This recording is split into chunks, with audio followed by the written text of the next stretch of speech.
सोचिए, अगर अचानक आपके घर का गैस सिलेंडर खत्म हो जाए और नया सिलेंडर मिलने में 10 से 15 दिन लग जाए, खाना कैसे बनेगा। आज भारत के कई हिस्सों में यही हाल है और सबसे ज्यादा परेशानी हो रही है मजदूरों और छात्रों को। भारत में इस समय एलपीजी यानी गैस सिलेंडर की सप्लाई प्रभावित हो रही है। कई शहरों में तो ऐसा है कि सिलेंडर देर से मिल रहा है, कहीं कहीं स्टॉक खत्म हो रहा है और ब्लैक मार्केटिंग भी बढ़ गई है। मतलब जिन्हें आसानी से गैस मिलनी चाहिए उन्हें अब इंतजार करना पड़ रहा है। अब बात करते हैं उन लोगों की जो सबसे ज्यादा प्रभावित हैं, मजदूर और बाहर रहने वाले वर्कर्स और छात्र। ये लोग अपने घर से दूर रहते हैं और किराए के कमरे में रहते हैं और खुद खाना बनाते हैं, लेकिन समस्या ये है कि उनके नाम पर गैस कनेक्शन नहीं होता। जैसा कि आप जानते हैं, दूसरे शहरों में नया कनेक्शन लेना आसान नहीं होता। अब जब संकट आया है, जैसा कि आप समझ रहे हैं, ईरान और इजराइल और अमेरिका के बीच जंग चल रही है, इन लोगों के सामने बड़ी मुश्किल खड़ी हो गई है। सिलेंडर मिल नहीं रहा, किसी और के भरोसे रहना पड़ रहा है। 3-4 लोग मिलकर एक सिलेंडर इस्तेमाल कर रहे हैं और कई बार उन्हें मजबूरी में होटल का खाना खाना पड़ रहा है, जो महंगा भी है और सेहत के लिए खराब भी। सरकार को इस मामले से मतलब नहीं, उन्हें तो सिर्फ वोट बैंक के हिसाब से काम करना है, क्योंकि मजदूर और छात्र तो तगड़ा विरोध कर नहीं सकते, करेंगे तो राजनीतिक रूप दे दिया जाएगा। अब बात करते हैं छात्रों की,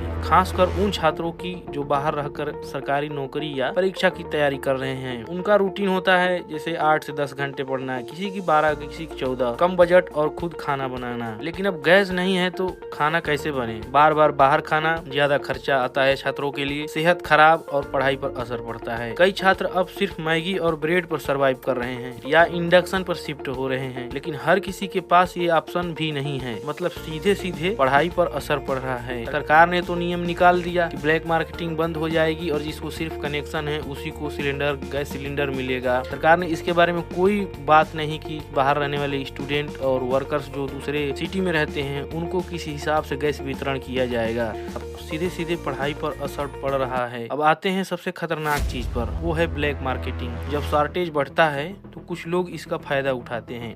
जैसे एक आम सिलेंडर जो 900 से 1000 के बीच मिलता है, उसको 3000 से 5000 में बेच रहे हैं। कई जगह तो सिलेंडर छुपा कर रखा जा रहा है, ज्यादा पैसे वालों को ही दिया जा रहा है। ये सिर्फ गैर कानूनी नहीं है, बल्कि गरीब और जरूरतमंद लोगों के साथ अन्याय भी है।